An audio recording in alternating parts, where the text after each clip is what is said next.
क्या तुमने कभी एक ऐसे डेमोनिक केस का नाम सुना है जिसने अपने टाइम में पूरे वर्ल्ड को शॉक में डाल दिया था? वेल मुझे शुरू से शुरू करने दो। तुमने पक्का दी एग्जॉस्ट मूवी का नाम तो सुना होगा। ये अपने टाइम की most paranoid and evil movie थी। उस टाइम पे ये मूवी की अलग ही थ्योरीज बन रही थी। कई लोगों का ये कहना था कि जो इस मूवी में हॉरर की सीन्स हैं वो बिल्कुल ही रियल है, यानी कि उनको बिल्कुल ही रियल शूट किया गया है।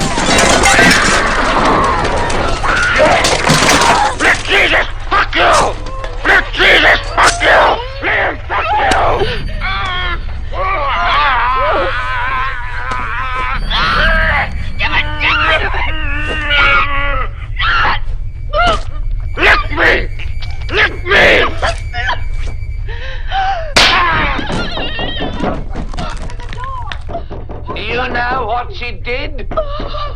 Your canting daughter? And according to some sources, जो लोग इस मूवी को देखने जा रहे थे वो थिएटर में ही बेहोश हो जा रहे थे एंड उन्हें डिजीनेस फील हो रही थी, वो अनकॉन्शियस हो जा रहे थे। Why? It just scared me to death. Things just like this really scared me to death. I'm just nervous. Do you remember what particular scene it was that When she was in, what was it? When she was in a room, the doctors came in, and I guess it was when she was talking to Devil's voice. Oh God, I can't believe it.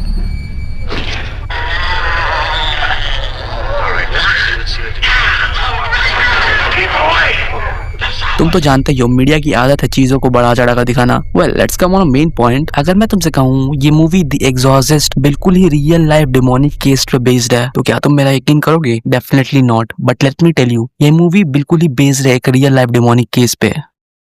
Late me give you trigger warning, ये video कोई normal video नहीं होने वाली है। May be इस video को देखने के बाद तुम पैरानॉइड एंड डिजीनेस फील कर सकते हो, so watch it on your risk. So let's investigate this case in brief, the demonic exorcism case of Roland doe.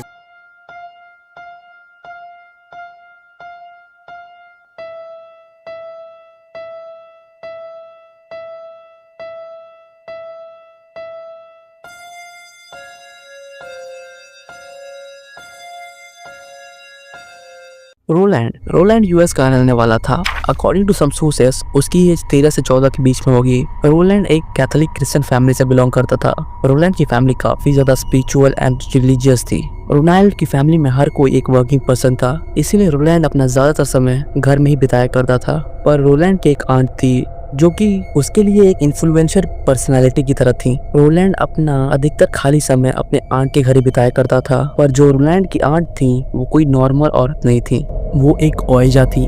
वो स्पिरिट से बात कर सकती थी and related to some spiritual things. It means something related to witch astrology. और Roland की aunty ने उसे उसके 13 बर्थडे पे उसे एक ओएजा बोर्ड दिया।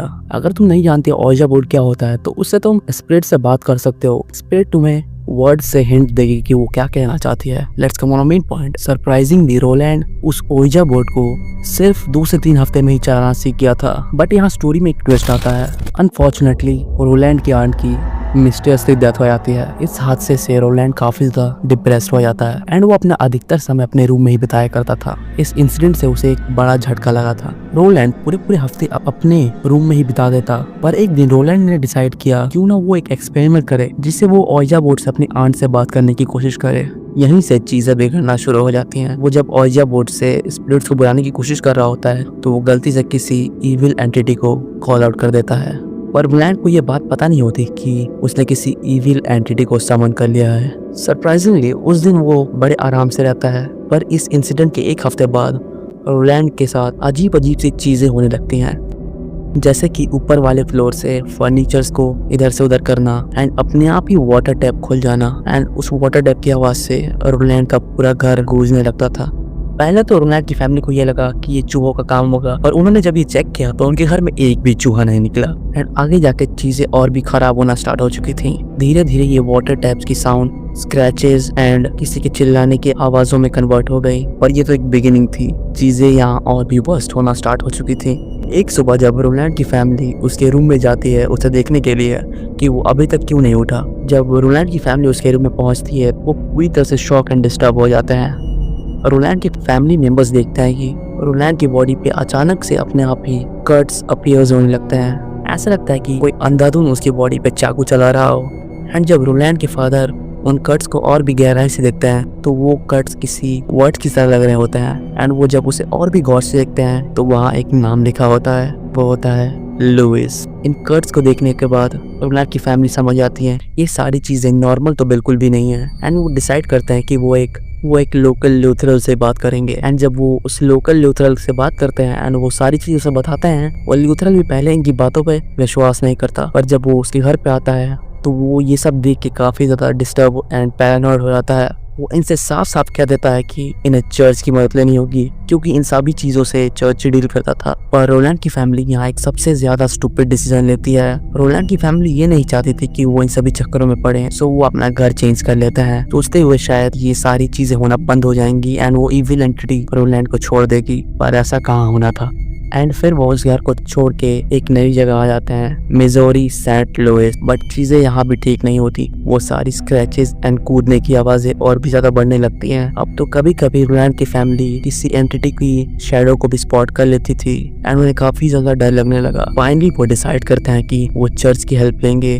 सो फाइनली ये लोग चर्च की हेल्प लेने के लिए तैयार हो जाते हैं। सो जब ये सारी बातें वो चर्च को जाके बताते हैं तो पहले तो उनकी बातों पे कोई यकीन नहीं करता। उन्हें लगता है कि ये फैमिली डिप्रेशन से जूझ रही है। तो जब ये सारी बातें वो चर्च को बताते हैं तो चर्च इनकी हेल्प करने के लिए फादर बाउंडन को भेजता है। जब ये सारी बातें फादर बाउंडन सुनते हैं तो पहले तो उनको इन सभी बातों पे यकीन नहीं होता। उन्हें लगता है कि ये फैमिली डिप्रेस्ड है। बट जब इनके घर जाते हैं एंड रोलैंड की हालत देखते हैं तो वो समझ जाते हैं कि ये पक्का किसी इविल स्पिरिट एंड एंटिटी का काम है। एंड वो फाइनली इनकी मदद करने का डिसाइड करते हैं। एंड फिर फादर बाउंडन अपने कलीग फादर रेमंड को बुलाते हैं उनकी हेल्प करने के लिए। एंड फाइनली वो प्रेयर करना स्टार्ट करते हैं। After 2 minutes of intense prayer Roland अचानक से चिल्लाने लगता है एंड उसके शरीर में से धुआं आने लगता है। रोलैंड चिल्लाने लगता है कि उसके छाती में दर्द हो रहा है। फादर बाउंडन जब रोलैंड की शर्ट खोलते हैं तो सभी लोग जो वहाँ पे खड़े थे वो पूरी तरह से शॉक एंड डिस्गस्ट हो जाते हैं। वो देखते हैं कि रोलैंड की बॉडी पूरी तरह से जल चुकी है एंड उसकी बॉडी पूरी तरीके से रेड कलर में कन्वर्ट हो चुकी है। वो देखते हैं कि रोलैंड की बॉडी पे पूरी हर जगह बर्न्स एंड कट्स के मार्क आने लगते हैं एंड उस पर लिखा होता है लीव अस अलोन। ये सभी देखने के बाद दोनों फादर समझ जाते हैं कि ये केस काफी ज्यादा सीरियस है। ये सभी चीजें देखने के बाद दोनों फादर इंटेंस प्रेयर करना शुरू करते हैं। ये सारी प्रेयर्स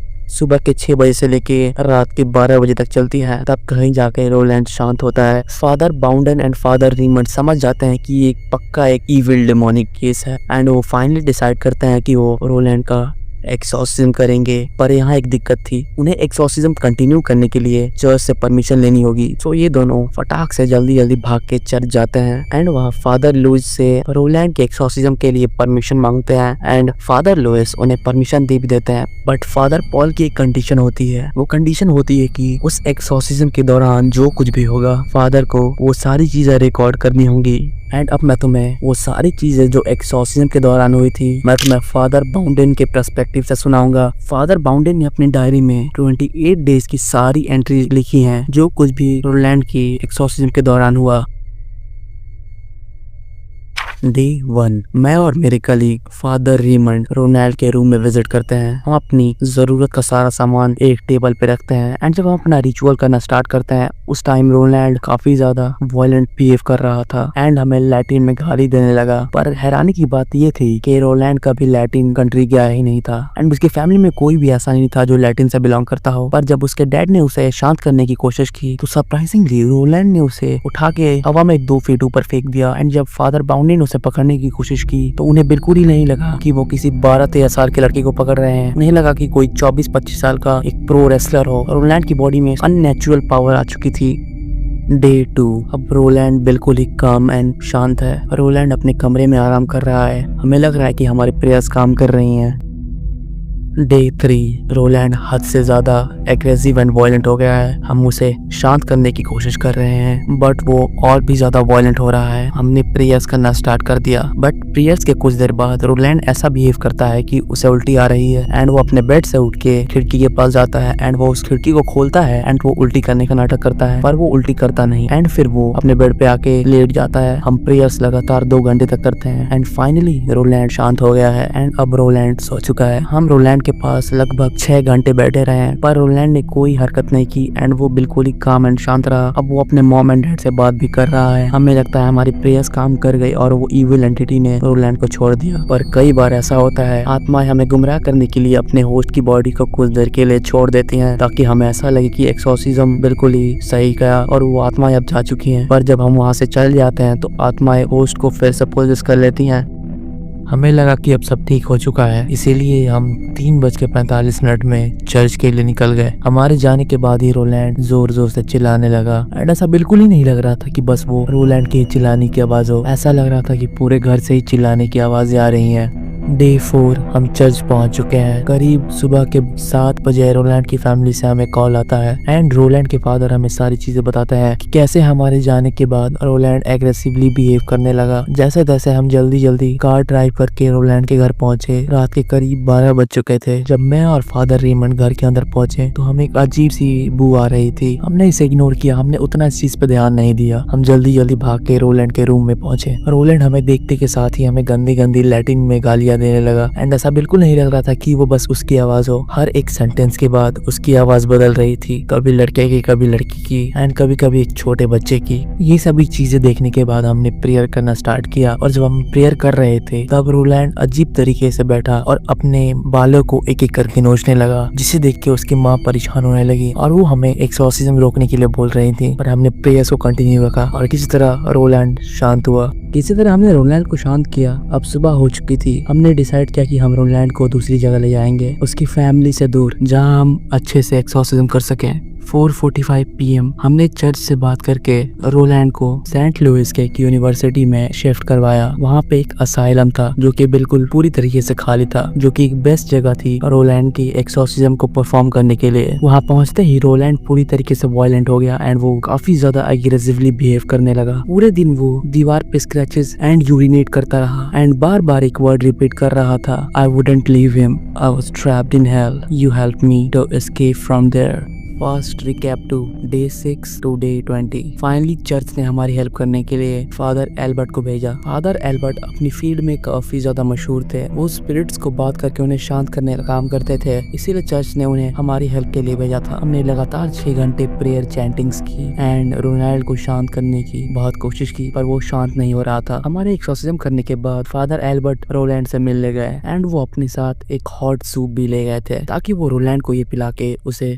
शांत एंड काम कर सकें। बट जब वो उस वार्ड में पहुंचे जहां रोलैंड रखा हुआ था तो रोलैंड ने उनसे पहले एक ग्लास वाटर लाने के लिए कहा एंड जब फादर पानी लेके लौटे उन्होंने देखा कि रोलैंड उस सूप में यूरिनेट कर रहा था एंड जब फादर ने उसे कॉल आउट किया कि वो ऐसा क्यों कर रहा है तो उसने उस सूप बाउल को बिना टच किए सुपरनैचुरली फादर के फेस पे फेंक मारा। ये सभी देख के फादर काफी ज्यादा पैरानॉइड हो चुके थे। उन्होंने वहां से हटने का बेस्ट डिसीजन लिया। उन्होंने वहां से भागने का फैसला किया एंड वो वहां से फटाक से भाग गए। ये सभी चीजें देखते हुए हमने लगातार 1 हफ्ते तक बिना रुके प्रेयर्स करना कंटिन्यू किया। वो प्रेयर्स के बीच हमें डराने की बहुत कोशिश करता था, यहाँ तक कि वो किसी चीज को हमारी तरफ फेंक के मारता भी था एंड वो हर पूरी कोशिश करता था जिससे वो हमें ये एक्सोर्सिज्म करने से रोक सके। एक्सोर्सिज्म के बीच बीच में वो अपने बेड पे यूरिनेट कर देता एंड उसे कंटिन्यूअसली लीक करता रहता। कई बार तो उसने हमारी फैमिली मेंबर्स के नाम लेके हमें डराने की कोशिश की, पर हमने प्रेयर्स चैंटिंग्स करना कंटिन्यू रखा। हमने बिना डरे एक्सोर्सिज्म करना जारी रखा। डे 21 अब हमने डिसाइड किया कि अब हम फाइनल एक्सोर्सिज्म परफॉर्म करेंगे। इसके लिए हमने सारे नेसेसरी इक्विपमेंट्स जो हमें एक्सोर्सिज्म के दौरान नीड थे, हमने वो सारे इक्विपमेंट्स गैदर किए, जैसे कि holy water, cross, Bible etcetera. ये एक्सोर्सिज्म बिना रुके 1 हफ्ते तक चलने वाला था। डे 22 हमने प्रेयर करना अभी स्टार्ट ही किया था। हमारे प्रेयर करने के 2 मिनट बाद रोलैंड का बेड अननेचुरली शेक करने लगा एंड जमीन से 3 फीट हवा में लेविटेट करने लगा। हमने प्रेयर्स करना बंद नहीं किया, हम कंटिन्यूअसली प्रेयर्स चैंट करने लगे जिससे वो काफी ज्यादा डिस्टर्ब हो रहा था। रोलैंड ने हमें गुमराह करने की कोशिश की, ये क्या की जिसे हम वर्शिप करते हैं वो खुद एक इविल है एंड एक दिन गॉड हमें हेल में फेंक देगा। ऑफ कोर्स हम इन सभी बातों से नहीं डरे। जब फादर एल्बर्ट उस पे होली वाटर से एक्सोर्सिज्म परफॉर्म कर रहे थे तब उसने उसी होली वाटर को हवा में लेविटेट करके फादर एल्बर्ट की नोज पे दे मारा, जिससे फादर एल्बर्ट की नोज में कंटिन्यूअसली ब्लीडिंग होने लगी। पर हमने तब भी एक्सोर्सिज्म को नहीं रोका क्योंकि हम जानते थे अगर ये एक्सोर्सिज्म रुक गया तो हम में से कोई इस रूम से से जिंदा वापस नहीं जाने वाला। फादर की नोज से कंटिन्यूअसली ब्लीडिंग हो रही थी। डे 23 हमने सुबह रोलैंड को ब्रेकफास्ट दिया, पर वो ब्रेकफास्ट रोलैंड ने हमारे मुंह पे ही फेंक दिया और वो भाग के वॉशरूम गया एंड वो अपना ही पोप बहुत ही डिस्गस्टिंग वे में खाने लगा। आज एक्सॉर्सिज्म का लास्ट एंड फाइनल डे था। हमने रोलैंड को अच्छे से बेड से बांध दिया एंड हमने जब प्रेयर्स करना स्टार्ट की तो रोलैंड ने हमें अपनी तरफ सेक्सुअली अट्रैक्ट करने की कोशिश की। प्रेयर्स के बीच वो हमें भटकाने की हर एक कोशिश कर रहा था, मतलब हर एक कोशिश। उसने फादर एल्बर्ट को कहा, your mother is saying hello to you from hell. ये सुनने के बाद फादर एल्बर्ट भटकने लगे। उन्होंने प्रेयर्स करना बंद कर दिया और मैंने किसी तरह उनको हौसला दिया और उन्होंने प्रेयर करना स्टार्ट कर दिया। पर समहाउ उसने रस्सियां तोड़ने की कोशिश की एंड वो उसमें सक्सीड भी हो रहा था, पर फादर रीमंड एंड एल्बर्ट ने उसे कस के पकड़ लिया। पर मानो उसमें एक अजीब सी स्ट्रेंथ आ गई हो, ऐसा लग ही नहीं रहा था कि वो उसकी स्ट्रेंथ हो। उसने फादर रीमंड को अपने एक हाथ से ही उठा के फेंक दिया, पर हमने किसी तरह उसे रस्सियों से बेड से दोबारा बांध दिया। बट इस टाइम वो जोर जोर से हंसने लगा और कहने लगा, तुम्हें क्या लगता है जब ये एक्सॉर्सिज्म डन हो जाएगा और मैं इसकी बॉडी लीव कर दूंगा तो क्या मैं शांत बैठूंगा? मैं धीरे धीरे करके तुम्हारी फैमिलीज को पॉजेस करूंगा एंड उन्हें धीरे धीरे करके अंदर से मारूंगा एंड उन्हें अपने साथ हेल ले जाऊंगा। ये सब बातें सुनने के बाद हम पूरी तरीके से फ्रीक आउट हो चुके थे, पर ऑब्वियसली हम ये जानते थे अगर हमने प्रेयर्स करना रोक दिया तो हमारा क्या हश्र होगा। But after straight 8 hours of exorcism कुछ अजीब हुआ। अचानक से उस रूम की सारे ग्लासेस केक करके फूटने लगे, वहाँ के लाइट बल्ब एंड फिर अचानक रोलैंड कहने लगा, he is gone, he is gone। अजीब आवाज में रोलैंड बोल रहा था। पहली बार वो 2 महीनों में पहली बार हमने उसकी आवाज सुनी। वो बार बार यही वर्ड रिपीट कर रहा था, he is gone, he is gone। इस एक्सॉर्सिज्म के बाद हमने रोलैंड को अच्छे से नहलाया एंड उसे तैयार किया एंड हमने उसे उसके घर ड्रॉप किया। अब हमें लगा सब कुछ ठीक हो चुका है एंड अब सब कुछ ठीक हो चुका था। आई होप सो, ऐसा ही हो। सो ये सारी बातें फादर की डायरी में लिखी हुई थी। आई होप सो ये तुम्हें पसंद आया। उसके बाद रोलैंड को किसी एंटिटी ने पोजेस नहीं किया एंड उसने एक हैप्पी लाइफ बिताई, पर उसके रियल आइडेंटिटी को छुपा दिया गया एंड अब उसको कोई नहीं जानता कि वो कहाँ है एंड वो कैसा दिखता है। पर मैं कभी कभी सोचता हूँ कि वो एंटिटी किस काम से रोलैंड को पोजेस किया होगा। रोलैंड ने ऐसा क्या किया कि उस एंटिटी ने रोलैंड को ही पोजेस किया? वहाँ पे तो उसके घर वाले भी थे। Who knows? So how was the video? Tell me in the comments। अगर मैं जेन्युइनली बोलूँ तो मुझे वीडियो बनाने का टाइम नहीं मिला, क्योंकि अभी हाल ही फिलहाल में मैंने बोर्ड्स के एग्जाम दिए थे और मेरा रिजल्ट आया। आई डोंट नो कि मेरे कैसे मार्क्स आने वाले थे, but at the end of this month मेरा रिजल्ट आ चुका है and I am passed with good percentage. So इसी के लिए एक लाइक एंड सब्सक्राइब कर दो and tell me in the comments मैं नेक्स्ट वीडियो किस पे लाऊं। जितना जल्दी तुम इस वीडियो पे 100 लाइक्स करोगे उतना जल्दी दूसरी वीडियो आ जाएगी। तब तक के लिए सावधान रहें और सतर्क रहें।